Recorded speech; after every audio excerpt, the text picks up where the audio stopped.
It started with a complaint, a petty bureaucratic accusation from my HOA. The garage door color is not up to code. I'd ignored it at first, figuring it was a mistake. But Karen, the HOA president, wasn't one to let anything slide.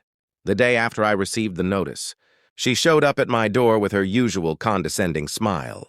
"Your garage is an eyesore, and you're ruining the neighborhood's aesthetic," she sneered. "Either repaint it to match the approved color or face a fine."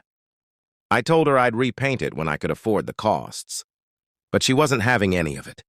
Days turned into weeks, and Karen kept harassing me with emails and threatening letters. Then one cold November morning, I woke up to the smell of smoke.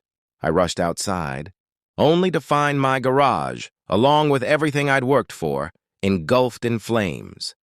The fire department eventually put it out, but the damage was done. A fire investigator later confirmed it was arson. No doubt it was Karen's doing. I'd never seen her so angry when I refused to paint my garage. She'd threatened to take matters into her own hands, but I never thought she'd actually go through with it. The police couldn't prove anything, but I knew. The next few months were a blur of insurance claims, interviews with lawyers and insurance adjusters. I was determined to find justice.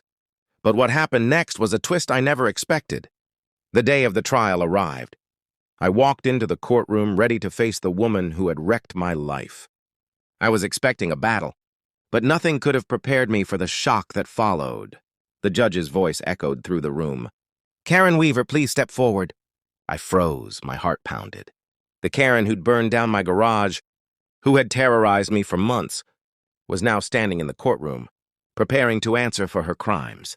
But as she saw me, sitting in the defendant's seat, as the plaintiff, I watched her face go pale. Her arrogance disappeared, replaced by fear. The tables had turned. I wasn't the one being judged anymore, and this time, the law was on my side.